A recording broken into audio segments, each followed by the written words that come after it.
Ladies and gents, welcome to Next Level Radio. I am your host, Colby Wortman, and our mission is to tackle the biggest questions in strength and conditioning, business, investing, and everything in between.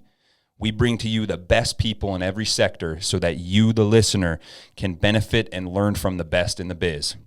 Whether that is S&C or business, you can rest assured you're getting the best knowledge available. All right, it's time we all grow up a little bit. Ditch the pre-workout. It's not 2007 anymore, and it's nothing like Jacked 3D. Ditch the shaker. You're not 4 years old, and you don't need a bottle anymore. And get yourself the best dippable pre-workout on the market. Each pouch is patriotically packed with 300 milligrams of caffeine and vitamins because shaker bottles suck. Send It Sups is the on-the-go solution for athletes, LEOs, firefighters, door kickers, and everybody in between. Head over to senditsups.com to get the best dippable pre-workout on the market, and we thank Send It Sups for being a sponsor of Next Level Radio. Next Level Radio continues to grow because of our listeners and our sponsors. Today we present to you Fat Fish Brewing, the official beer of Next Level Radio. Whether you're looking for a night out with family or smashing the best craft beers in the area, you will find it all at Fat Fish Brewing.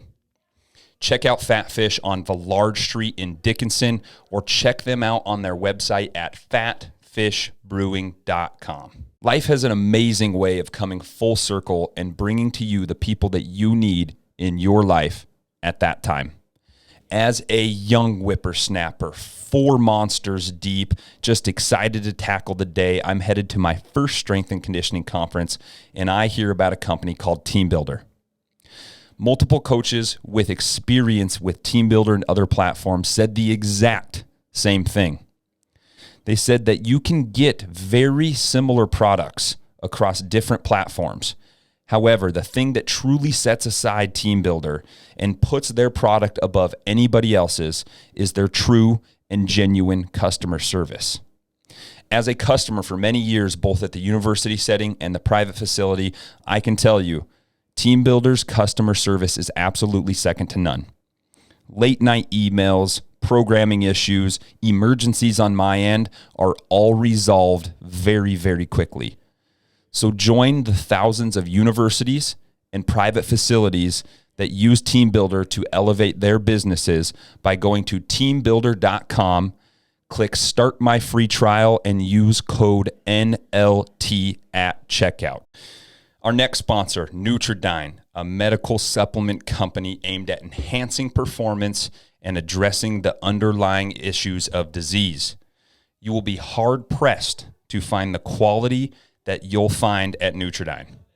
Listeners of this podcast get 20% off all supplements. Just go to @coach_Wortman and click the Nutridyne link in our bio.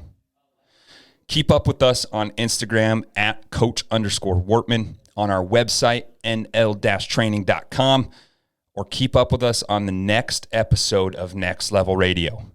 Now sit back, relax, and take in the mind-melting knowledge of this episode. One of my major prayers is a daily prayer, just bring the people that you need to me. And actually I had a conversation with Taylor about this because I had an athlete, and I just kept on praying this. I said, like, bring me who you need. Like, who do you need?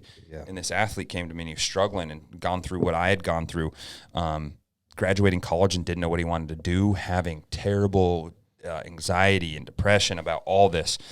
And he came to me, and in between clients, I had a 15-minute break of athletes, and he came in and he was bawling, like bawling. And I was like, I just said this prayer maybe 30 minutes ago, and I said, I think this is pretty cut and dry right now. So it was cool. It was cool, man. It's just one after another. Yeah, you know? It's what we act upon, honestly. That I think just being faith-filled shows you and takes off your blinders to see that everything is a reason. Everything. Mm-hmm. Every person. Everything's become about contact. Taylor commenting on TikTok. Yeah, you know what I'm saying? on. Like it's a real deal, dude. It's so fun, and that's part of what we're doing. So everything I'm doing now in the church, we're really trying to build that in. They're actually doing a pretty good job of letting me do that. Yeah. Is that in the way? No, you're good. I just wanted to see how it looks for you. You're golden. Doing a pretty good job of letting me do that.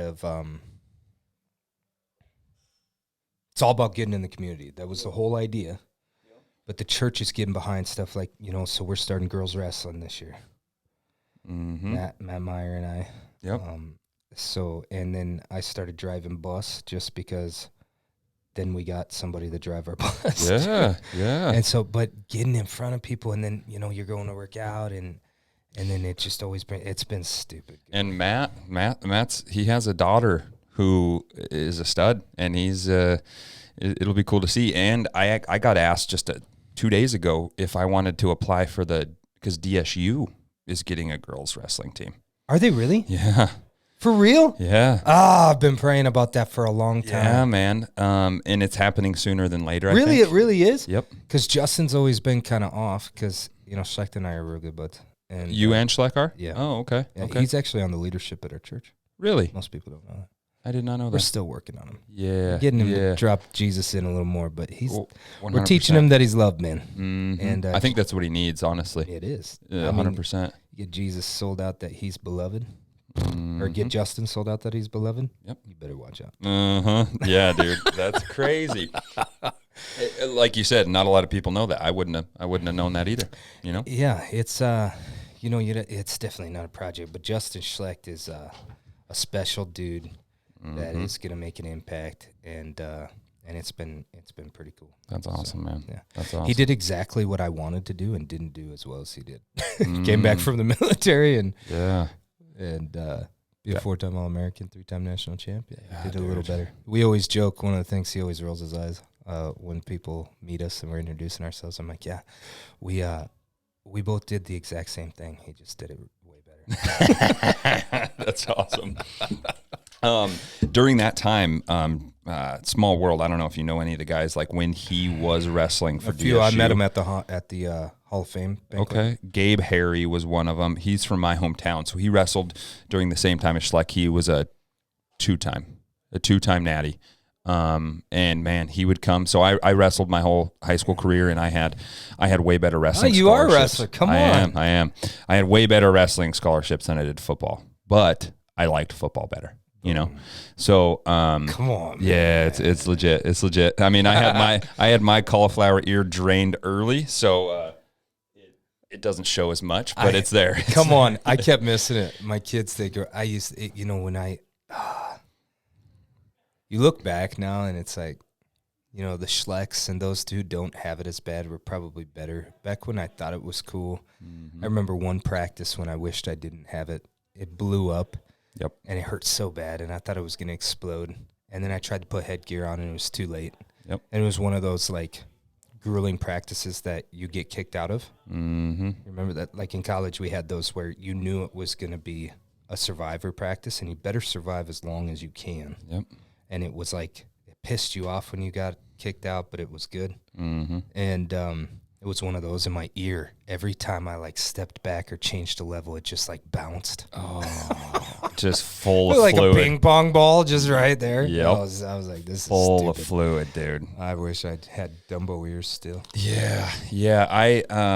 Bryce Meredith has a good. I'm really good friends with Bryce. I grew up with Bryce, watching him. He won his 4-time. He was at a rival high school of mine. Come on. In Wyoming, and then so he won his 4-time. That was one of the awesome, an 11 seed coming out of nowhere. Dude, come on. 2 years in a row, and you talk about Coach Schleck doing everything a little bit better. I lost in the high school 2 years in a row in the finals. Bryce, on a bigger stage in Madison Square Garden, lost 2 years in a row, And so he had such a good quote. He's like, I'll never know the repercussions of me if I would have won that. You know what I'm saying? So he says him losing 2 years in a row on the biggest stage possible has made him the most hungry person there is. Come on. And he's international wise, he ain't going away. No. And he's now, getting better. Yeah. Same with Seth Gross. Oh, gosh. God, Seth he's Gross looking is going so nuts. dirty. Dude, with Seth Gross and and he's Bryce. throwing Jesus every time he's out there. That's why I like the bull. Mm-hmm. And, well, it was just a couple months ago, Seth Gross and Bryce, because back in the day when they had the SDSU or the duel in Wyoming, Bryce came out on top. Oh, yeah. And then for Flow Wrestling, Bryce and Seth wrestled, and Seth came out on top on that last one. Come on. It's a battle, man. And Seth is just... And Seth had a tough end to his collegiate career. Yes, he did. You know, he left. He went chasing Bono, and which is probably the right thing to do. But then gets hurt, and then didn't really come up and perform. But one of the coolest things I saw of him was, do you follow him on Insta? Yes. His list, he published his goals. No, I didn't see that. I'll try to find it. Yeah. I can pull it up too. It's really legit. I don't know, maybe like a week ago. Yeah. Okay. You know, he's got like, same stuff we're talking about. Yeah. Bigger stage maybe right now. Yep. But same goals, like, you know, he's talking about, you know, I'm going to hit somebody this, and then I'm going to win this guy, and then I'm going to win this guy, and then I'm going to do this, and I'm going to do it all for Jesus. And every time I meet somebody new, I'm going to let them know that it's because of Jesus. That's cool, dude. And it's not depraved, right? Because we've had a lot of celebrities that are holding on to depravity, which is not what we want.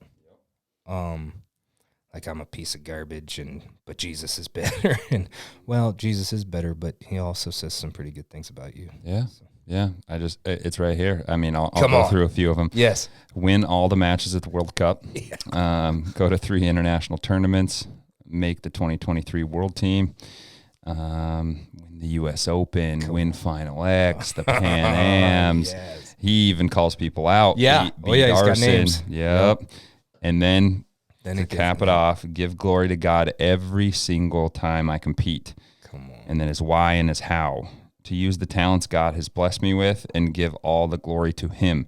I love wrestling and want to be the best in the world. Woo! To show people you can overcome anything and reach your goals no matter what obstacle you face.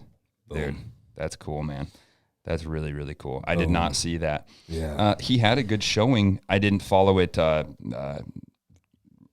perfectly, but he had a good showing at the Worlds just a month ago, was it? Yeah, actually, both men and women. Steiner brought a hell of a team this year too. Really? The girls' team. Yep. And then, did we win it? Yeah, by a good margin from what I saw. I mean, USA Wrestling has arrived, dude, and it's only gonna get scarier, dude. When you have these kind of guys, Snyder, and you got, oh man. I mean, I wish Nickel would have come to Colorado, but I mean, I know, can't blame the guy wanting to go get paid. Exactly, and I think it's just a different level again, right? Flow Wrestling and them making this into a market has done well to where these guys can get paid some. But it's not MMA money, you know? No. I mean, you get a shoe deal, and then Flow's paying you. And, I mean, a lot of these guys, but then that's a different discussion maybe for a different time. I've been so struggling on, like, I hate censorship. I hate all the things against freedom. So everything is out of, like, a father's heart, right? You want to love on guys to help teach them and raise them up. And so, like, you know, you look at the AJ Ferrari, whatever the truth is there. Yeah. You're giving these dudes millions of dollars at 18. I think I'm really against paying college athletes. Because you are. At what point did that argument go away? We got paid. Yeah. To wrestle or play football. Mm-hmm. You know, I was kind of on the fence with the whole thing, and then I made a statement, and it's completely come true, completely. And I don't know where this line is drawn. Do college teams now have salary caps? Wow. You know what I'm saying? Like now it's just a mini NFL. It is. You know, and so now there is zero. Let's set the morals aside for a second. There's zero team loyalty now. It's the dollar amount. Wow. So now we're just going wherever we want. There's people going to Jackson State because he's going to get paid, you know? And it's Dion's a fan of. Yes. It's hard. It's hard for me because now I watch college football way more than anything else Yes. because of that aspect. And now I just don't know if it's there. So that's what stinks is when you say, so I'm pretty excited. We haven't been able to make a game. Feel terrible. Shout out, but we're going to a midget game tonight. Oh, family. good. Gonna have some fun. So I train 5 of the starters. Boom. There. Sam Stillings, he gets like 50 carries a game. Come on. We're pumped to get the kids there. Yep. Because it's going back to that of, okay, so it's just a shame. The NFL, you look before Elway, really, which Elway, there were still so many good years in the 80s and the 90s. But before big money. Everybody big money. Yep. The game's got more talented, more genetic freaks than ever before.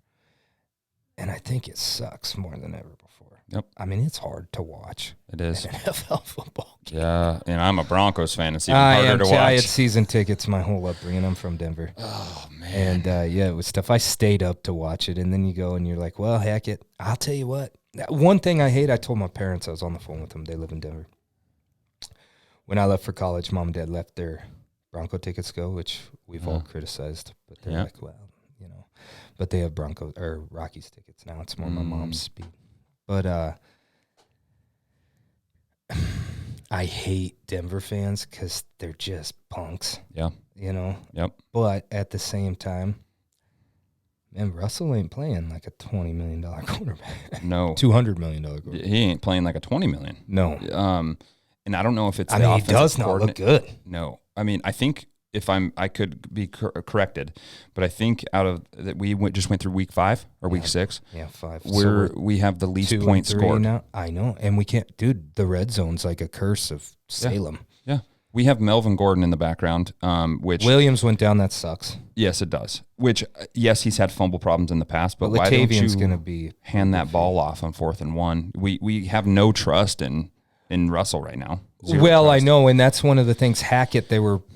Instead of burying Hackett, they celebrated Hackett last night. Yeah. They put it on, everybody criticized him for not going. Now, boy, I tell you what, that McManus call in week 1 almost looks brilliant. Yep. Because Russell has not put up. Nothing. And it's hard to watch. It's hard to watch. But didn't we struggle with Peyton one year? Right off the bat. Yeah, I thought we went like 0-5. Yep, right off the bat. And then we should have gone all the way, but that was the Baltimore year, right? Yep. Well, then the next year was the Seattle year, getting the crap beat out of us in the Super Bowl. First snap. That was rough, man. I was in college, so there was a lot of booze involved during that time, man. It was crazy, dude. Yeah, I bet. It was just crazy. Crying as a married man. It was rough, man. Well, first off, let's let people know who you are. Oh yeah, that's the best way to do it. That's why I told you. You're like, hey, should we have anything ready or anything? I was like, nope. I know how these things go, and they always turn out better. Sweet, cool. So yeah. Let's introduce yourself real quick, brother. All right. So I'm Jerry Stravia. What all do you want to know? Dude, everything. Everything. You're originally from Denver. Come on, I am. So Arvada, Colorado, went to Wheat Ridge High School. Came up to South Dakota. A wrestling scholarship at Dakota Wesleyan. Walked on, played a little football for a year. That was fun. Yeah. Even at that level, I mean, I remember during 2 days calling my dad, being like, Dad, it's so fast. It's a different game. It's so fast. What position did you play? So I started out as a DB. Oh, okay. And I couldn't hang, so they moved me to outside backer, and I'm like, man, this is where life makes sense. That's what I started all 4 years as outside backer. Come on. Yeah, it's fun. I could route coverage, but I didn't have to hang as fast, and I could come in and I hit pretty good for a little guy. So. Yep, you were on the slot receivers. You only had a lot of very minimal coverage responsibility, but you're flying off the edge all day long. That's fun, dude. It was like the world made sense one day. Yeah, I don't know if you had this issue. I did. I know. So I got here as a freshman, had no anticipation of like, hey, I'm gonna start. I'm a very small fish in a bigger pond now. Yeah. Came in and started as a true freshman. Sweet. But the biggest thing that haunted me was cut blocks. I couldn't get used to cut blocks from high school to college. So you just see me, I'm 230, flying off the edge, whoop, doing front flips over everybody, man. Like, well, at least you were a monster. Yeah. I was maybe $180. Yeah. And I mean, Yeah, I knew I was cutting down to 149s that year. Mm-hmm. I mean, I've wrestled like everything from 98s to I finished college at 84s. So, Oh, wow. Wow. yeah, Schleck wanted so- me to wrestle 95s, and the day I blew my knee out playing ball, He makes 97 pounders like it's what he does. Yep. Hastings, Hellinger. Hellinger. Yep, Jesse. Um, And then, him. yep. And then Payson Dirk didn't do 97s, but he was a little bit lower. Was he an 84 pounder? 84 or 74s. I think it might have been an 84. 84. Might have been an 84. Yeah. But actually we were talking about hiring him here to have another coach. Come on. Yeah, it'd be He'd cool. Great. It'd be really cool, man. And so he wanted me to wrestle 97s, and I played ball at 240, and so that was a cut that I just wasn't ready for, you know. And so again, we talk about where our ambitions are, and mine was in football. Come on, that's right. So yeah, dude, I think I put a poll out on TikTok, like I told you, and a good friend of both of ours, Taylor Krenzel, put it out, and he's like, "You have to have this guy on. You have to have this guy on." And so, and I didn't even tell you that till now, but the cool thing is we were talking about God bringing people into your life, and we were talking about different scenarios, but then we kind of overlooked the scenario that we're in right now. And I think this podcast could happen for a good reason, and we can reach a lot of good people with it. So I appreciate your time, man. I appreciate everything going on. So it's been a blast already. So yeah. I'm having so much. I'm like, Jerry, help him stay on track. I don't even know what the track is. But we ain't got a track. I guess I'll finish. I guess I can. People are like, great. He walked on in football. That's fantastic. There you go. But I guess now I'm live here in North Dakota with my wife. Moved up here 3 years ago. Yeah. Beautiful wife, Rebecca. She's way cooler than I am. Tougher too. That's how it goes. We got 4 babies. We've got our first in middle school, so that has been DMS. Yep. That's been you don't know. Mm-hmm. It's been good, but you know, and she's a girl. Yep. So I'm figuring all that. I've got 3 girls. We got Jerry, Joe, and there's 2 boys in the house. Even the dog's a girl. So there you go. Yeah. I was a middle child of 4 sisters growing up. So. Oh, you know. Yeah. A lot of tampon I'll have him runs. drop you a line when he needs some support. Oh man. You went kind of we'll get into the military side. Yeah. You know, how did you go from South Dakota and dropping your roots into North Dakota here? Yeah, so the military happened inish there. You want to go military? Yeah, let's go military, dude. Well, so South Dakota was a 2-part. You know, I went there at first, left home for the first time. There was some pretty crazy family stuff that later in life, once we share some of the Army stuff, makes more sense. Mm-hmm. I had some wounding from early in my life that I thought I always blamed on the war, and the war just kind of was the straw that broke the camel's back. But yeah, so I went there, and, I was just a young kid on his own for the first time, really wasn't developed yet, later bloomer, and the guy that I signed with left, went to St. Olaf, so it was just a different deal. I walked on to football, really kind of liked football, was hoping that could be my ticket. Loved wrestling, obviously, but the fit wasn't there, and even though wrestling is my first love, but everybody wants to play football. Yeah. And so didn't get a scholarship, I ended up quitting at Christmas, got in a fight with my coach, like a really dumb young kid. And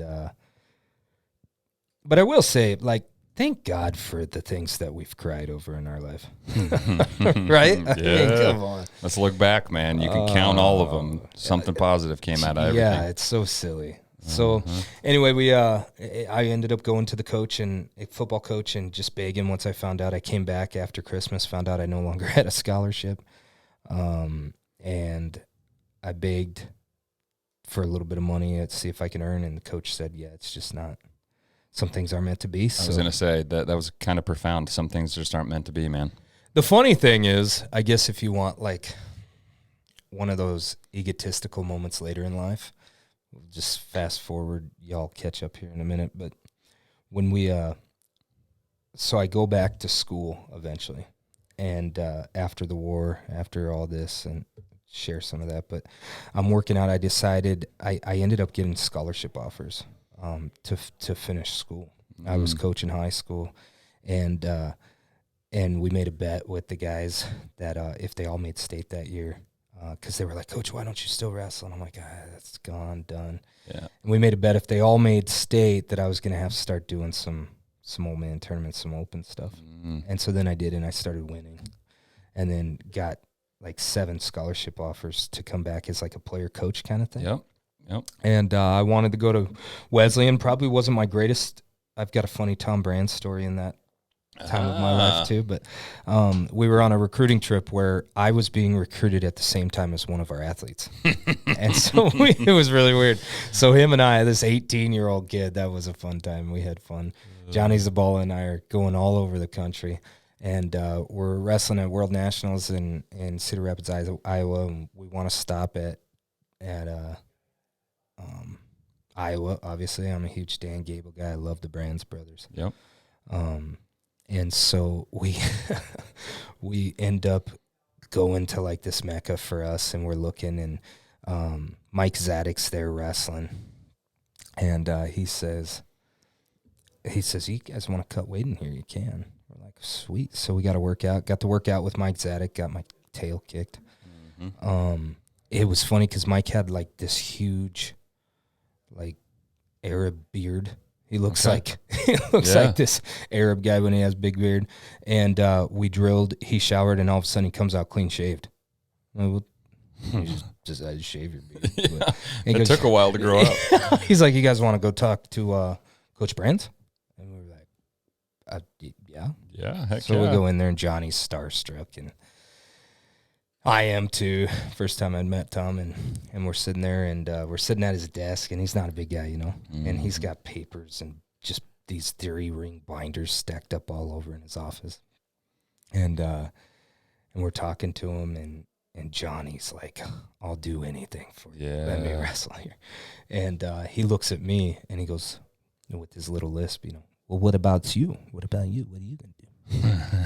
And I'm like, oh, me? Yeah, I'm looking at more NAIA, small schools kind of stuff. And he looks at me and he goes, you don't want to walk on here? What is Iowa not good enough for you? Oh, and I'm like, that's been my dream my whole life. I'm not good enough for you, Tom. Exactly. And man, yeah, it was kind of fun. That's your but second that's the go. mentality that I've finally gotten into. Yeah. Of it's just a paradigm shift of high achievers. Yep. I mean, he was serious too. And imposter syndrome at some extent. Dude, so know? I've like you're sounding like my mastermind group. Yeah, I've struggled with that a lot. You know, Justin and I struggled with that for a while. Yeah, I think a lot of high achievers do. A lot of people don't wear it on their sleeve, but a lot of high achievers do, and you don't hold yourself in a regard that is near amount to your peers. You know. Yeah. And it's something that fuels us too, but it's also on the other end of that spectrum. You got egotistical being attached to who you are is tough too. You know, you got both sides of that coin. That's really cool, dude, that you came back and had that experience. Not a lot of people have that coming out of high school, you know?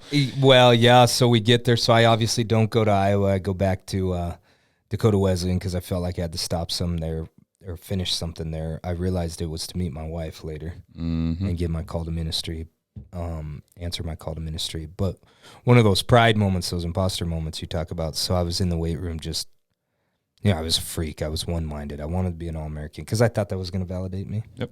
And so I was in there. I'd come back. I'm not supposed to be alive. I'm supposed to be in a wheelchair. This and that, and I'm getting it, living every moment.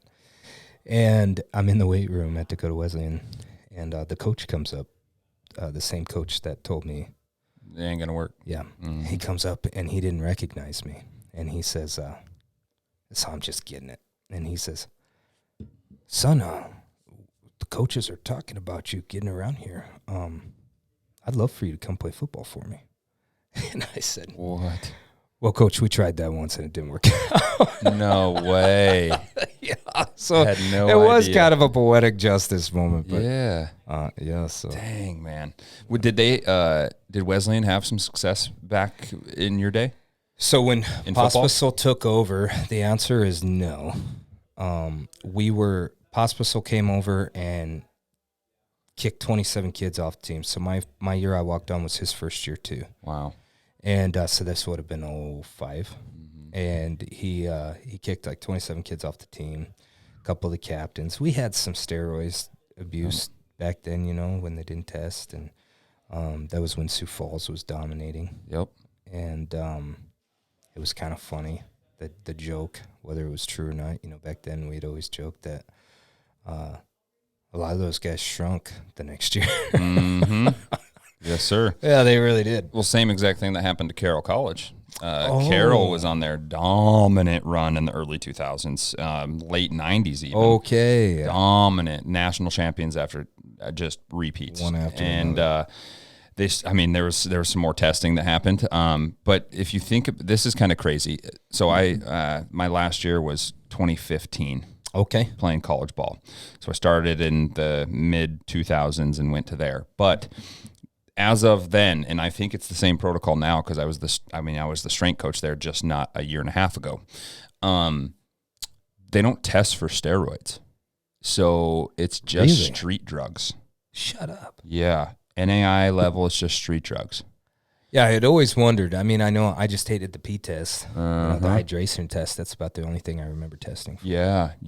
And unless they're going up to Division II, I don't see that changing. Right. That was the thing when Sioux Falls left and went Division II and a lot of these guys. We saw it with Notre Dame too. Mm-hmm. But yeah, it was kind of funny because a lot of those guys were looking for a spot to come. Yeah. But we ended up. So Wesleyan had some success. We just were always not quite there. The GPAC's a tough football. Very. Gosh. Yeah. Very. It's a tough place to play. And so they are in a really tough conference. I'm not going to say anything about our conference here. I'm learning it. So I'm not putting my Johnny on that. I'm a big Go Hawks. Yes, That's sir. all I know. Yes, sir. There you go. Big Hawks fan. I've been welcomed into the family, and we're big Hawks fans. Hawks fans. It's kind of funny. We don't even support our alma mater anymore because we've bought into what Schleck's doing here. We love what he's doing with the wrestling team. I know, man. Making men, and so we've really very quickly. Yeah, it's they've done really well, man. It was a huge honor, and we'll possibly get into it later. But it was a very huge honor with all the trials and tribulations and struggles through addiction and all this stuff that I went through. Come on, and then playing for said coach, playing for my head coach as a all-conference outside linebacker, and then going through those struggles, getting through those struggles, and then having that same coach hire me to be a mentor for his athletes. It came full circle, man. I'm giving a speech on that in a month, just talking about this mentality of coming full circle, and God's going to give you everything you need. Yeah, it's the opportunity you pounce on. Yes. And that you actually see. So that really was really cool for me. Getting to now be a mentor for the same kids on that same football team that I struggled with, Come on. It was really cool, dude. And you and I, before we hit record, or maybe it was when we were hitting record, I don't remember. But man, I told you I had kind of a why in the road, and we both had this same why in the road, and you did choose sports, and you did choose college sports. Come on with that. And then you decided to go to the military. Yeah. I kind of want to walk through that experience a little bit and how that transpired a little bit. Well, it's funny. So we had talked about a little bit, I think, before we hit record. Yeah. 9/11 was a pivotal moment in my life. The choice to join the military really probably started there. Mm-hmm. My dad didn't serve, but both my grandfathers were World War II vets, both Battle of the Bulge vets. My uncle was an infantryman in Vietnam, and he was just a monster at PFC. He had, a Silver Star and 3 Purple Hearts. He's just a monster. And, so it was ingrained in me. We were patriotic, red-blooded American family. Mm-hmm. Steel mill family from Colorado. Most people don't think of the steel slingers being in the Rockies. But it's there. Yeah, everybody but my dad broke the mold and got his education and passed that on to us too. Otherwise, everybody was steel mill, you know. Yeah. And I had thought about that in that moment too. But college for me was trying to prove a point. I was never going to do the college thing, and then I got a scholarship, and I started wrestling really late in life. Yeah. I actually didn't start until high school. Really? Yeah. I was the typical USA since I was 5 years old kind of kid. My boy is too. Yeah. You know, Dang. and so, but yeah, we were a basketball family. Okay. And actually I don't tell a lot of people this, I got cut my freshman year. And my buddy David Trainer, who went on to wrestle D1 for University of Northern Colorado for 4 years, he said, well, why don't you come check out wrestling? And I was like, well, what's that? Yeah. I thought we were hitting people with chairs and stuff. Went in, had a rough first year, won one match against a girl, and then decided to go to camps and fell in love with this thing. And I had a couple coaches that believed in me, and the rest was that. Huge. So it worked out really cool. The military thing started during 9/11, and that just really rocked me. I was a freshman, right? We had lost 9 people. I became in our family in 3 months, and I was a caretaker for my grandparents. So I remember summer of 7th grade, my mom, I got home from a camping trip and got told, hey, your grandpa's got pancreatic cancer. So I moved in with him and my grandma. I was co-raised by World War II grandparents. We kind of missed generation there. So my grandparents were like old when I was born. Yeah. You know, and so was doing the potty chair and all that, you know, at like 14 years old, and it wouldn't trade it for the world. My grandfather taught me so much, and it was really special. But 9/11 came, and then everybody was dying. I lost 3 grandparents in that time, and I was raised really Catholic. Went to Catholic school, so that was my freshman year was also my first year at a public school. Oh, wow. And then 9/11 happened in September, and so it was just a pivotal moment. So it was kind of the destiny that I didn't know was going to happen, but I was charged in wanting to go to the military. And then wrestling won out. I chose wrestling. Well, then when I went, my coach, I had suffered an injury the summer of my junior year, and then senior year I didn't quite have the year that I was anticipating on having, and the coach that recruited me left, and so it was just a tough spot. Anyway, I decided to join the football team, also walked on, and then I lost my scholarship, and so, you know, he says it's not meant to be. So now I'm like, what do I do? What do I do? You know, you have that walk of shame. Mom and dad come pick you up. Yep. Load up. You're going home. You failed. And I did that for a while. I mean, I was working a full-time job at Jiffy Lube while working a full-time job at 7-Eleven at nights. Wow. Just living the dream. Oh, it was terrible. You know, I'm this young kid that was supposed to go off and do something and didn't. So then my friends and family were starting to come back from joining the military. All of them, it was funny, about 2 or 3 pivotal people quit school and joined the military and then came back, and I would do their little recruiting visits so they'd get credit. And so at first was the Navy. This has been something I've been unpacking too for anybody. Maybe I'm the only one, but God's been really cool walking me through some pivotal moments, things I didn't even remember. Yeah. And then he's exposing to me how much he loved me in that moment. And that moment wasn't so much a defining of who I am, but was something that happened because of a response to maybe who I thought I was or who I thought I wasn't. And so, you know, had this dream. I was like, well, I'll be a Navy SEAL, right? Yeah. And then I failed the swim test. And so that didn't happen. So then I went back to working for a little bit, and then my now brother-in-law got back from the military, and he's like, hey, I've got this leave, but I have to do this recruiting thing. Why don't you just come and get credit? And in my mind now, you know, I'm living with my girlfriend that my parents hated. That's not going well. I'm working 2 crap jobs, not getting any sleep. I was amateur fighting at the time too, trying to do some MMA. I had 5 amateur fights. And so I'm just terrible at life right now. And the Army sounded like a pretty good thing. Yes, sir. Yes, sir. And so, but before that, I went to the Marine Corps first and thought, you know what, I'm just going to get this fixed. so I actually had the pin taken out of my elbow that had kept me out of it. I mean, I thought about this, and I'm like, I'm going to go to the Marine Corps. And walked in, and I don't know, he was having a bad day or something. The same guy who wanted me in high school. This was like a year later or so, and he says, he wasn't so nice, but he said, I'm putting guys that really want to be Marines in. And I got mad and walked next door to the Army, and Nick was still in there. And I said, I want to be an infantryman. And they said, well, have a seat. Yeah, take care of you. They'll take anybody. Want a cup of coffee? Exactly. So 3 weeks later, I was overseas. I really wanted to be a Ranger more than Special Forces. Okay.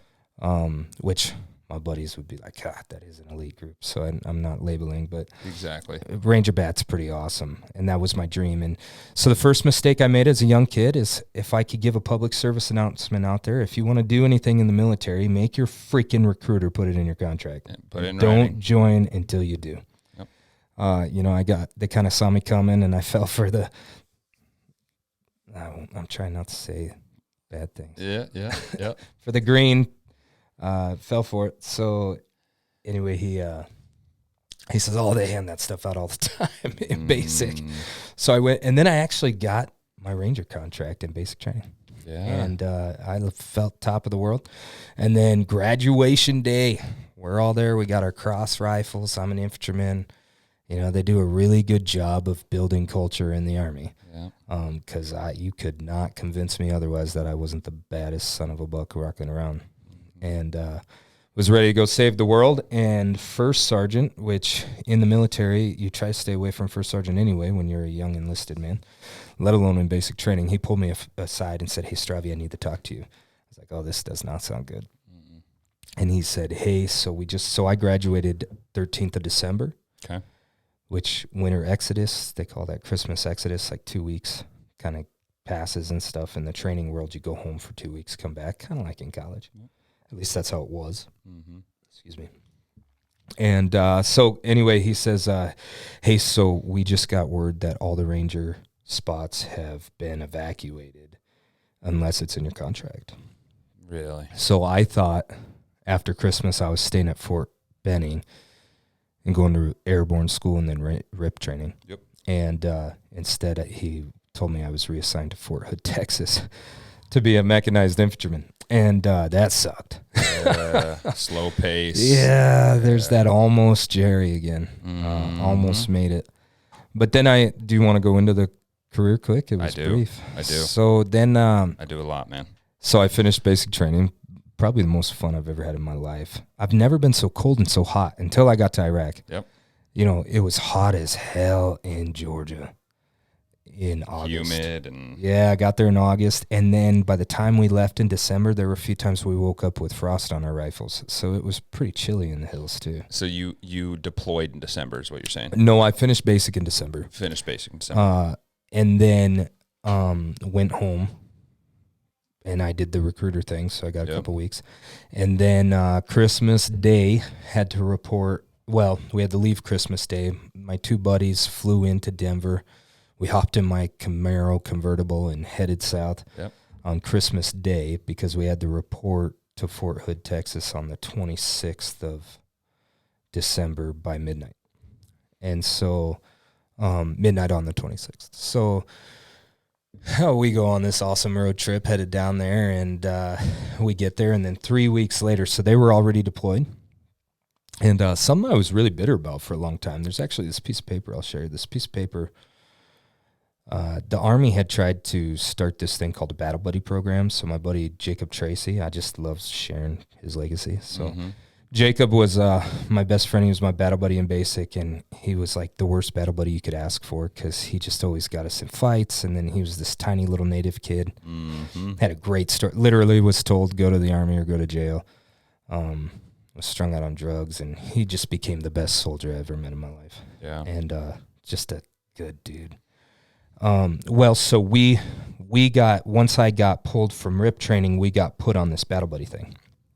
And so it was this big red piece of paper that was in your packet, and it had a stop sign, and it said, stop, Private Tracy and Private Stravia are to be on the company level for at least 2 years. So we get in, and it's rear detachment at the time, so everybody's overseas already on a deployment. Yeah. And so, you know, there's like an E7 running the show and this and that, and they do a great job, but it wasn't real Army. It was rear detachment. And so I remember we get there, and I guess I was desirable to 112 and to 3rd Brigade, and Trey was desirable to 2nd Brigade. I don't know. They said, we need you here, and we'll take these two here. And so I remember posting that paper, and I remember Sergeant First Class Hamilton saying, well, that's just a suggestion, and then sent us off. What haunted me for a lot of years is I left 3 weeks later. I was at Fort Hood for 3 weeks and deployed, and I was a replacement soldier. We were talk about that in a minute. That was a pretty hot time in Iraq. Went to Baqaba. What year exactly was this then? So this was the very beginning of 2007. Oh, wow. Yeah. And so the surge was happening in Baghdad, and we were up north in Baqaba, and a lot of them guys were coming up. So a lot of people don't know. We had known of ISIS before America really did. Baqaba was their self-proclaimed capital. So they were kind of, ISIS and Al-Qaeda had split and were fighting each other, and then they were both fighting us. So that was kind of the deal. But anyway, I left, and I remember saying goodbye to Trey and Mueller and the two guys that came down with me that we were in basic together, and said goodbye to my other buddy Hester. He ended up becoming a sniper. And so I deployed first. And then we got there, man, it was crazy. I remember that feeling. Man, I can't keep it in anymore. Anyway, Jacob, bless his heart, his soul, he passed away. And I really struggled with that. I'll share that encounter, but I didn't want to. He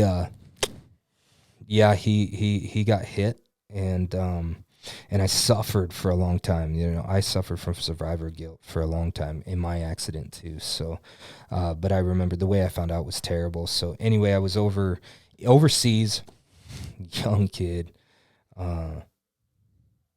It's weird, man. If you believe that you're a failure, you're going to carry that into every experience you have. Everything you do, man. Because you can't falsely identify yourself. And I've seen that now looking, but so I was just always just a little bit not enough. And we get over there, and, man, that area has been hit hard. And then let's fast forward. We lost a few guys. Let's fast forward to June of... So right after Father's Day of, I turned 21 on the 5th of June. That was a crappy day. Yeah. It was a tough day in combat.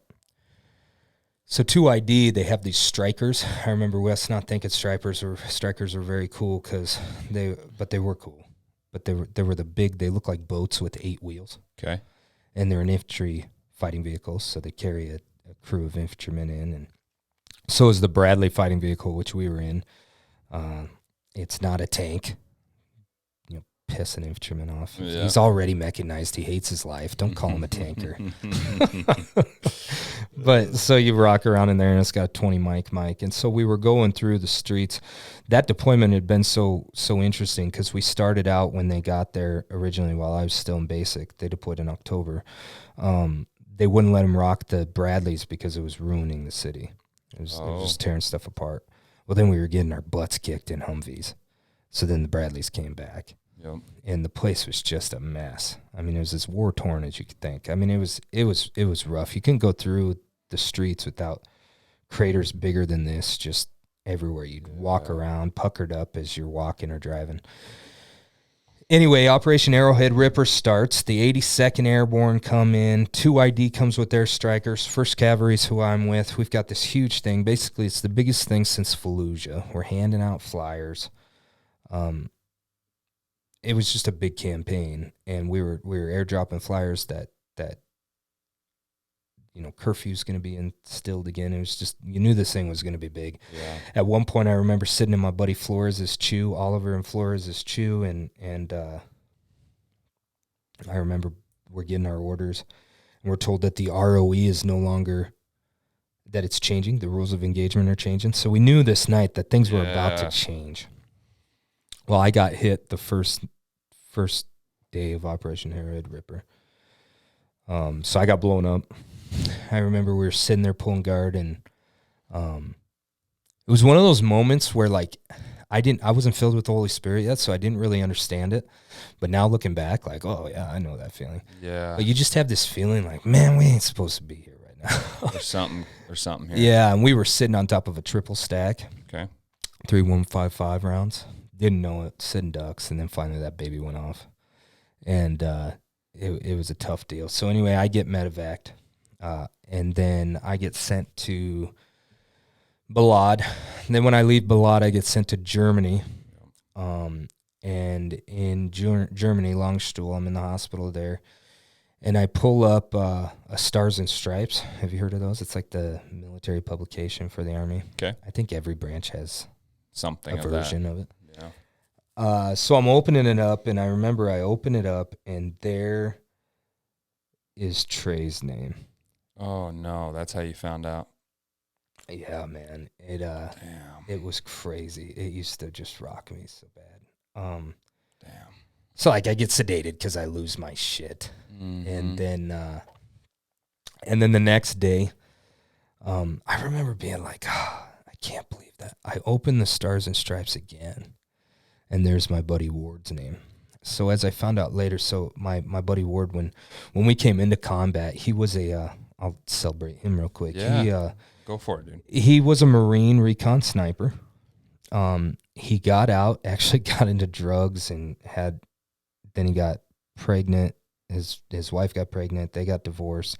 He's got a kid. His life is terrible. He decides to join the Army because he's got better ranks. They don't bring him into Special Forces. He comes in as an infantryman. But he was so pivotal. You know, you're so hungry and ready to go. And then when that moment comes to deploy, for me anyway, I don't know that it was everybody else's, but like, it's like, holy crap. It's here. This is really happening. And I remember flying over, he just calmed me down so much. He's like, you think it's going to be like this. It's not going to be like this, but it's not going to be as bad as it feels and seems. And he's just he was just a really good friend, a great mentor, like a bigger brother. And he was really trying to get his life turned around. And so I remember Linder was just a wonderful process. But going into combat, so we're in Kuwait for a little bit, and then we take a Chinook, the big 2-propped carrier and helicopter, and we're moving in. And I remember it's the middle of the night, and all of a sudden we start taking contact. And you got to remember, I've never been in combat. We're going to combat. This is your first contact. Yeah, and it was kind of crazy. It's one of my favorite stories because it's like, what the heck? Yeah. And you're buckled in, and all of a sudden we just see the tail gunner that I didn't even notice was back there because it's all combat conditions. There's no lights or radio. All dark.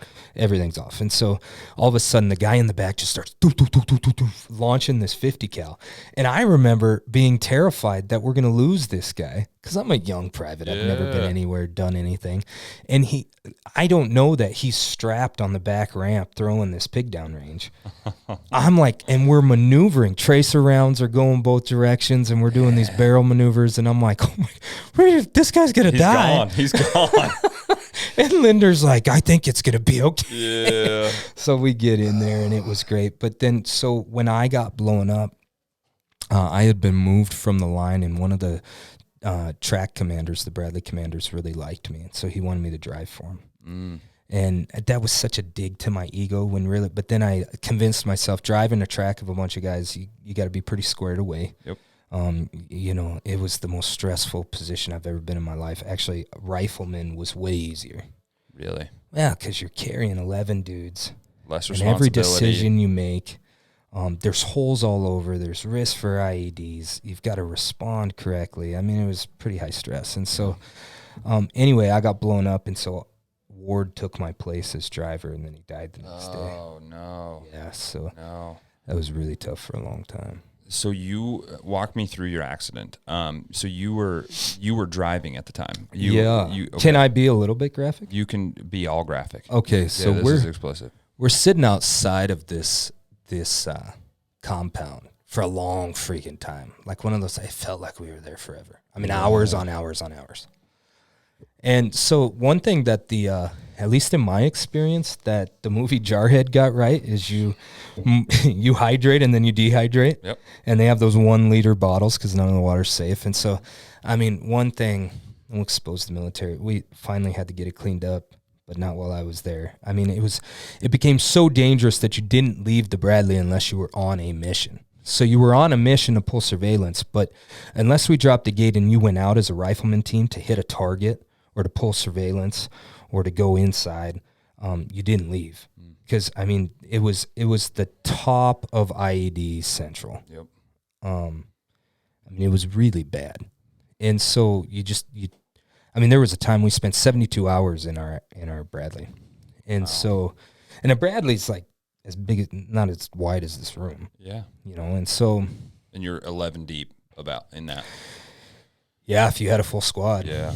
Yeah. If you had, which we usually tried to bring infantrymen to, you had a commander and a gunner up top in the turret, driver down in front. Kind of the best way I describe it, because kind of the way you came out of the driver to go back into the back, and it was kind of like the Apollo missions. Okay. I mean, you crawled. It was all that green military painted steel, and you'd crawl back into different areas, and so not as cramped as a tank, but yeah, pretty tight. And we were sitting there forever, and you just get that feeling. I remember sitting around, and our commander wasn't super great at the time. We had the guy that was out, wasn't the normal commander he was sitting in. And I actually get along with him now, but we weren't friends for a while. He was kind of one of those, he taught me a lot. I'm not going to say his name. He taught me an awful lot of what I wanted to be by bad example. Because he was kind of a do as I say, not as I do guy. I mean, he told us that many times. And so I learned a lot about leadership from him. And anyway, I remember I'm like, so I got to piss. So I radioed up, and you'd pee in these bottles. Okay. And then you just toss them out. I mean, it's kind of funny now. It's been cleaned up, all you environmentalists. We love Iraq. But there were piss bottles everywhere. It's war, You're brother. driving, there's just pee everywhere in these bottles.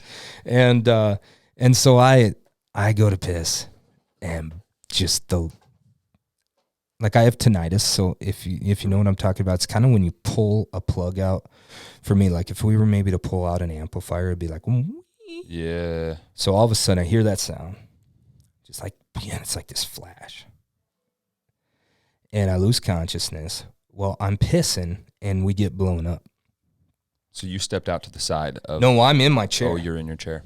Okay. Yeah, so it's about this wide. Mm-hmm. You're sitting there, and you fold the chair to crawl through this space to go back into the main compartment or up into the gunnery rack. Now, there is a big hatch, like a submarine-type hatch that you could come out if you were to get out of the vehicle that way. Yeah. And you look through periscopes. I mean, these things were pretty armored up. And they were, I mean, I've seen a Bradley go like this. Just V up. Yeah. I mean, that's how big crap they were putting in the ground. But... So anyway, we get blown up. Big flash. Yeah, and finally Redmond gets me woken up. I don't know how long it was. They thought I was dead, but during it, it was like a fire hose. I pissed all over my face, and then the hatch pops open, and all this black soot of God knows what. So I end up having like this black face because the piss, and then all this flour and water. Jeez. Oh God, that was so stupid. It's funny now. I like Redmond and I always laugh. He's like, I thought you were fucking dead. Yeah. I'm like, I think I just pissed on myself. And but we lost a couple guys in that, and and then I went off, and then they got hit again the next day. And that's when Ward went. That's when Ward passed away. What were the extent of your injuries? So I messed my back and my neck up pretty bad. I had 7 herniated discs throughout my neck and my back. I took a huge scar from a different exercise. And then I had a traumatic brain injury and just some bumps and bruises. I chipped a tooth, I think, maybe. Yeah. And then, I mean, I was super, super blessed. But man, it started like a 10-year absolute cyclone. So then I go hospital to hospital to hospital to hospital. Brooke Army Medical Center, great places, by the way. Brooke Army Medical Center, end up back at Darnell Hospital in Fort Hood.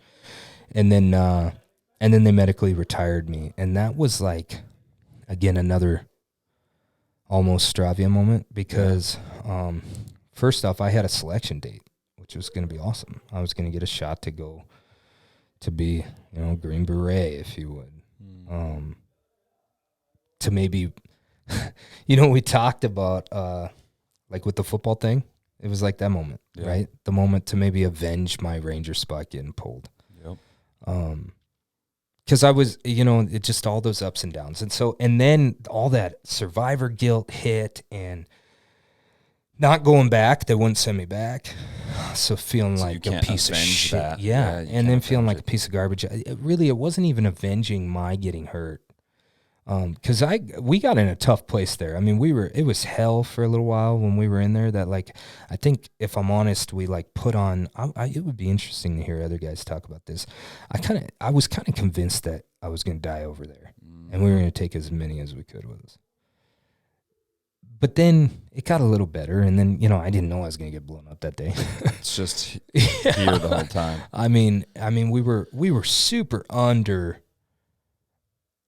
We just didn't have the manpower. I mean, we were operating in like a brigade-sized sector with Alpha Company was in the north and Bravo was in the south. Actually, a great plug. I keep riding this first sergeant. He needs to like give me some pushback because I keep selling his book in the Dakotas pretty well. But the first sergeant, Caldera, I believe his name is, of Bravo Company, so I was Alpha Company. Okay. He wrote a book on what we did over there. And I always recommend it because when people ask what it's like, I'm like, read this book. I'll read it right now. All right. It's called The Battle for Bakaba, Killing Our Way Out.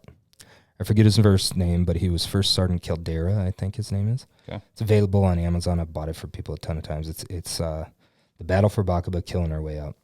And so they were in New Biarritz, and we were in Bakaba, and we were two infantry companies way in over our head. And so, but it's a great book. Yeah. It's probably the best. I'm like, man, how cool is it that somebody in a sister company that was in the same battle documented and sold the experience? Yeah. And so it's pretty cool. That's awesome, man.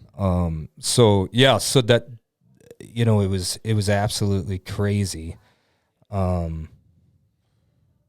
I guess I went blank a little bit. I forgot what. Yeah. No, you're good, man. So you get injured and you're bouncing around and you just feeling like a piece of shit. And so you kind of go through this unraveling process of like having to process this, the survivor guilt, which I did really unhealthily, by the way. Yeah, yeah, and probably just I was as drinking of a ridiculous amount of booze. Recently, probably as of in the last couple years. Yeah, I'd say so. So I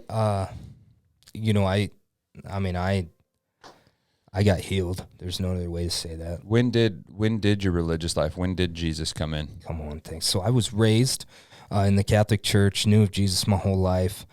It was kind of a process around my son. So in 13 was when things really got crappy.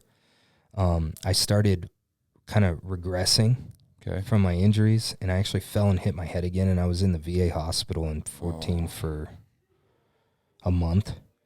My son was less than a year old. We had 2 kids at that time. My wife's driving 75 miles, sometimes 3 times a day. They moved me into the VA nursing home. Wow. They basically, I was so drugged up, man, but they were doing the best they could. And in that time, I had gone to the War-Related Injury and Illness Center. There was just so much going on, and it's tough. So I will defend the VA real quick. They're trying their best. Never before. There's good and bad. Mm-hmm. Speaking of Justin Schlecht, there's good and there's bad. But, they're trying because never before us guys that made it, that are walking around in any other conflict in history would have died. Yeah. And so go figure that we're figuring out that you can't have your brain pummeled like this and it might affect you, and how, we don't know. So I was in and out, but I was in the hospital for a long time, and just, they said, I'm going to be in a wheelchair for the rest of my life, this and that. Dang. And so it was kind of coincided in that time, right before that time. I just couldn't keep a job. Everything that they had prophesied over me, I won't be able to keep a job. I had really bad PTSD. You started believing it. I did. Losing jobs, marriage isn't going great, having a kid. I mean, it's just terrible. Not dreaming. And in a lot of pain. And that's something funny about pain, right? That's why they sent me all over the country. If anybody's watching, like, one thing, don't you dare let shame jump on you. For me, the hardest thing was, you know, I had some real injuries, but then also, like, they couldn't understand why my leg would give out and different things, and it just didn't make sense. And we've realized so much, the brain, when you have a brain injury, you just can't figure it out. So as a high achiever, I was like a guy who'd always chase, you know, just came just below, but a guy who chased the moon every time. So if you're telling me it's in my head, why can't I win? Why can't you deal with it? And it was just a really terrible time. And so at that point, the Lord came to me. I walked into a church just randomly, and I just felt the Holy Spirit in a way I never had. And it was the start of the journey. Now, I did end up back in the hospital after hitting my head.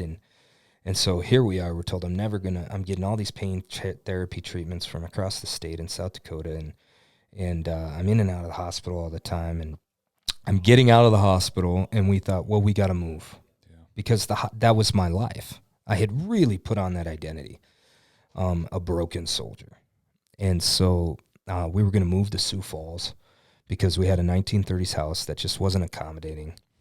When I had my bad days, there were days that, like, I couldn't move, and I'd get clammed up, and my poor little bride, man, I love that woman. She fought for me in the hospital too. I'm going to save that story for us, but she fought pretty good. It woke me up one night. Actually, I'll share it. There were 11 doctors in this room trying to figure out what to do with this guy. And I'm drugged up like crazy. And they're prophesying terrible things. I'm just always going to be like this. And I'm in my 20s. I got 2 kids, beautiful little bride. And I remember I'm so drugged out. I'm just sitting in this wheelchair, hating my life. And she stands her tiny little butt up, slams the table, and says, "You're all killing him. You're killing him. And I'm not going to let you do it anymore." Wow. And she rolls me into my room, and I remember being like, whoa. And then then it's my turn. Yeah. And this moment saved my life. She looked at me, started bawling, and said, "Jerry, I'm going home. I don't know when I'm coming back. I've got to take care of the kids. I'm coming home." And that night, I remember looking at my nurse, and I'm like, "What do I got to do to get out of here?" And he said, "Well, you got to go to the bathroom on your own." And so then I started this week-long process. That started that journey, man. Well, I'm going to do that. So then we got out, and then I got out in a walker. Then I got out in a cane. And then I want to give a shout-out to Stacy Nettinga, this neighbor in Mitchell, South Dakota. I'm in the hospital. Beck's running back and forth. He's like, "What's up with these people? We'd never met him." He's talking to a mutual neighbor, and she's like, "Oh, this da-da-da-da-da." And he's like, "Well, if they thought about, what if I put an addition on their house that's handicap accessible instead of moving?" You're going to love this story. So anyway, long story goes, we thought we were going to move. It didn't work out. So then we're like, "Okay, Stacy, let's do this." And he's like, "Well, I want you to do it with me." So we ended up doing it, and there were bad days. I couldn't get out of bed, and he was patient and this and that. He took time off of his job for 6 months. We got together. Wow. We added 2,200 square feet onto our 1,100 square foot house. Wow. I learned everything about construction, dug footings with a little Kubota tractor. We tore down existing structures, put all the concrete in, built everything. It was this huge room. It was made so you could have an ADA thing, but the whole idea was you'd come into the garage, and my wife could move my wheelchair if I had to. We could build a ramp. You could go into this master bathroom that was like this big and maybe bigger. Yeah. Huge space, 2,200 square feet with a garage. Tripled your house. It did. Yeah. And anyway, so then I get healed. I accepted my call to ministry.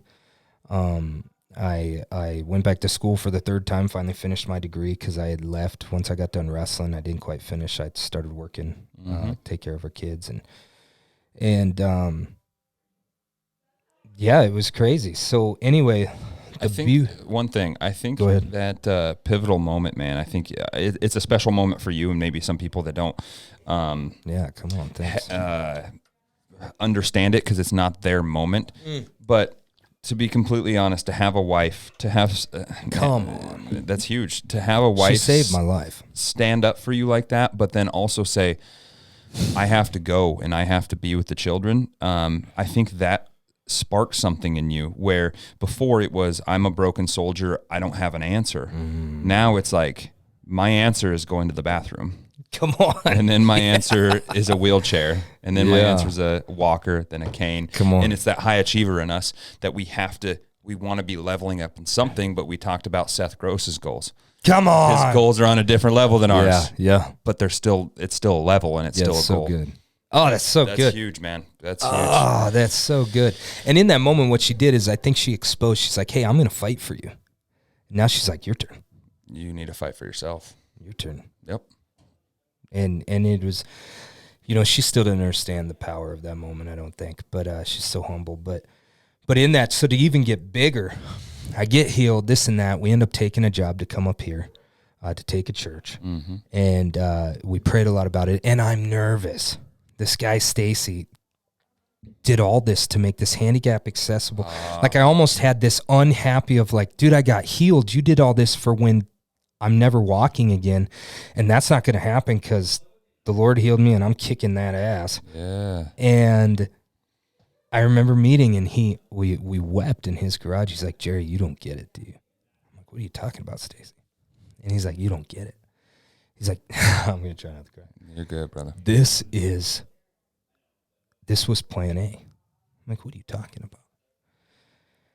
He walked with me and taught me how to do things that I didn't know how to do. And those, in a sense, he was getting me out of the wheelchair every day.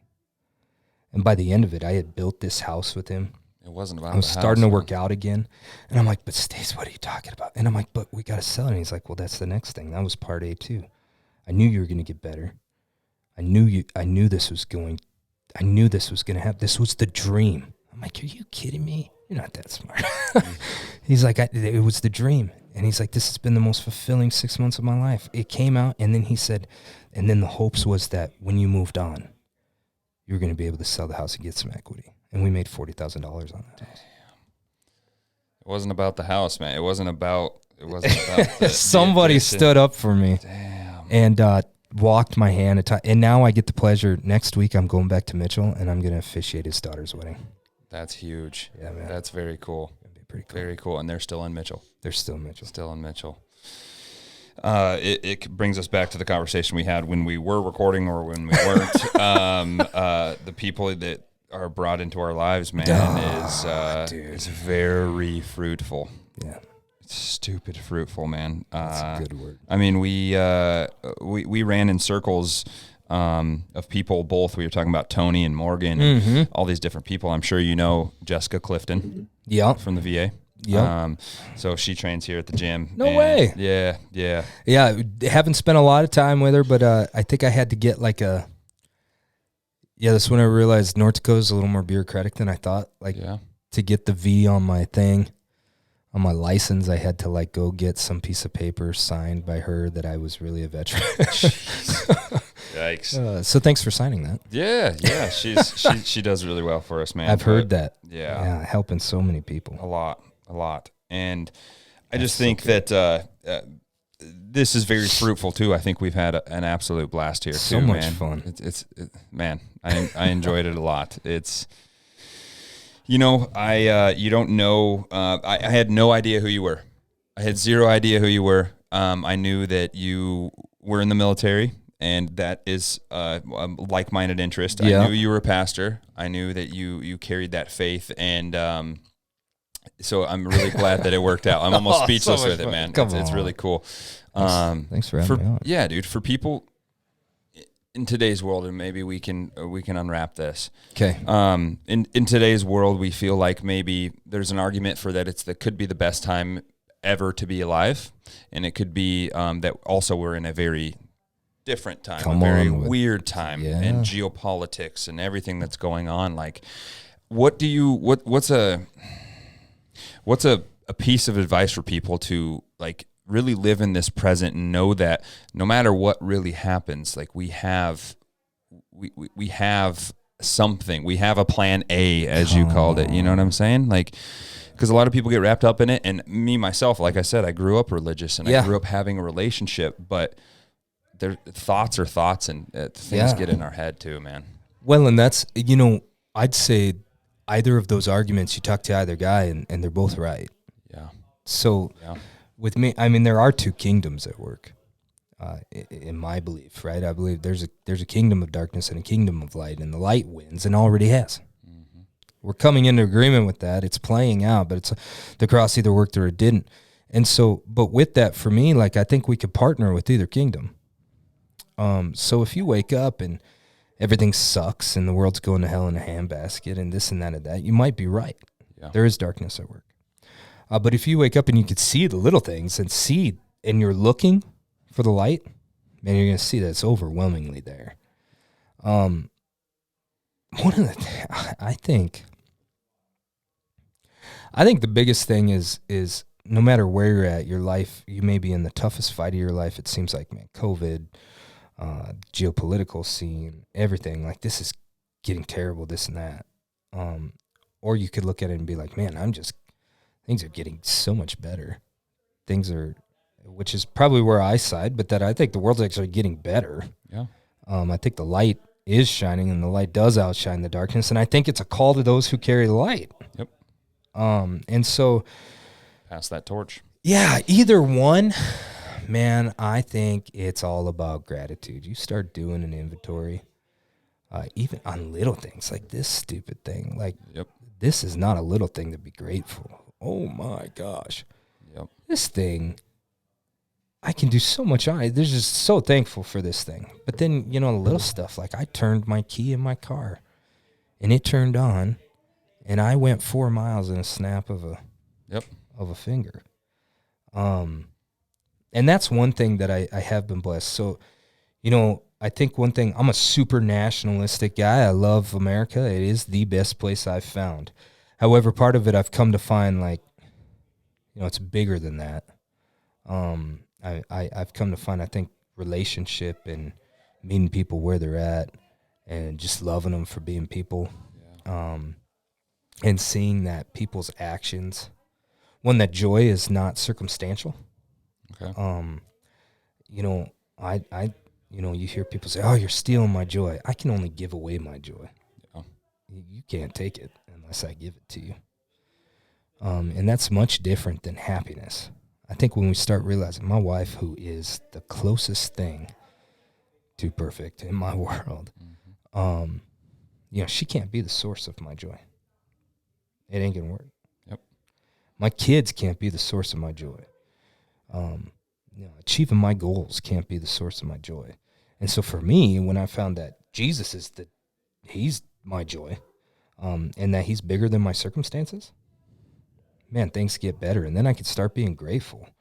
And then really going back and being grateful for the things that I've cried for in my life. I loved when you said that. I really liked that you said that. Like, there's the cliche thing of, like, unanswered prayers. Unanswered prayers, and everything happens for a reason and all that. But, like, the things that we cried for ended up being some of the best things that ever could have happened to us. Man, you got me there. Every single one of them. Yes. I mean, if you can look back and see everything that's ever happened to you, I guarantee 100% of the time there's something positive.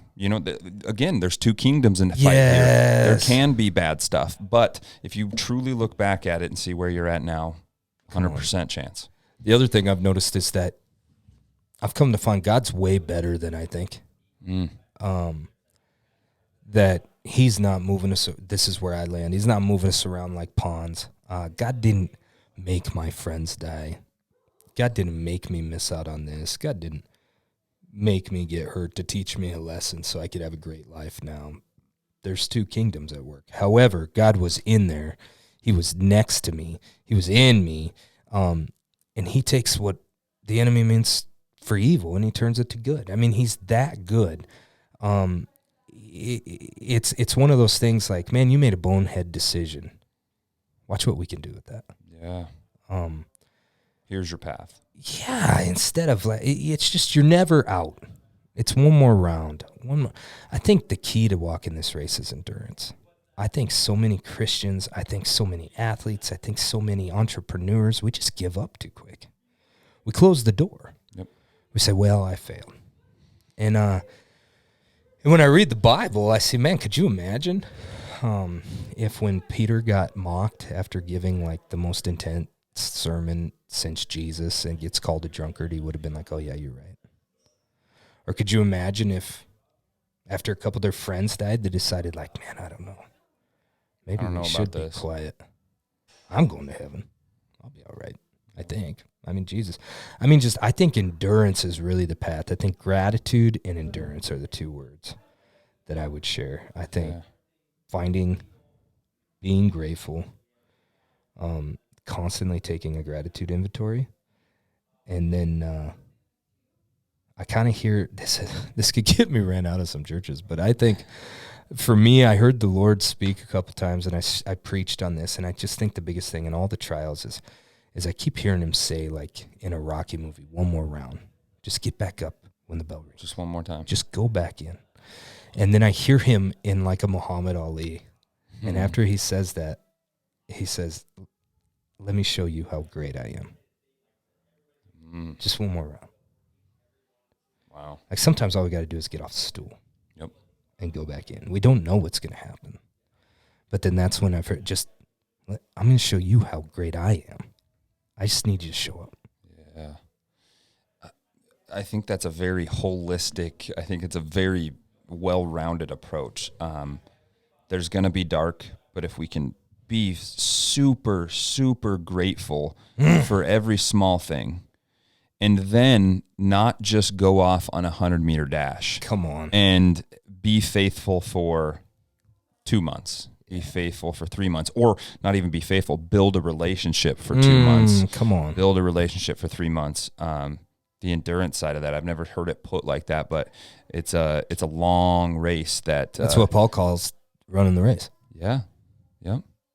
Man, it's I think that's the recipe for the times that we're in right now. And as you say, there's always something to kingdoms that we can see. Maybe we are getting better. Maybe we are getting to a spot where this is all meant to be, and we have to find graciousness and endurance in everything that we do. Yeah, I think he's looking for some partners, man, to make this place look more like heaven. Yeah, yeah. He needs everything we can get, man. Yeah, come on. That's awesome, dude. Fun.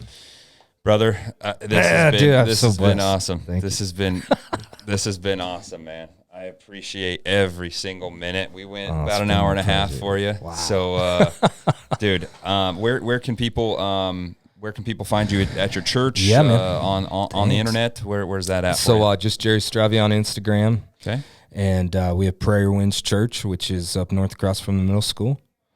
Okay, the brand new one. Yeah. The brand new one. Where were you prior to that? Yep. So that's where I've been. Okay. So when I came up here, that church started out as Dickinson Methodist Church down here in the parking lot where U.S. Banks or American Bank's at. Yes.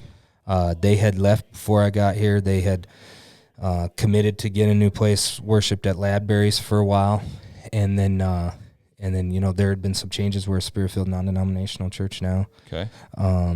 And so that would be a talk for another time. Yeah. It's been quite a year, but just really faith. We blessed Dickinson Methodist Church, the group that stayed in there, and really what we want to be is we really dream of being an apostolic sending center, a place where relationally, we just have a drive to want to live, love, and look like Jesus. Okay. And then teach others, to go out, we're coaching wrestling this year. We're driving the bus. The biggest thing that's cool about what really we believe as a church is that we want less office hours in the church and more time out loving people in the community, like really getting to know people, having coffee with people, sharing our stories together, and then sharing what Jesus, that's what a testimony is. Hey, Jesus did this in my life. I believe he can, and he will do it for you. Watch what he can do in yours. Let me show you how great. Yeah, yeah, man. Being community oriented is that's really cool, mate. I see it. We got to have this conversation. You're talking about wrestling. You're talking about driving the bus. You're talking about setting up all these different events. Like it's going to be fruitful, dude. And you don't know how big. So wow.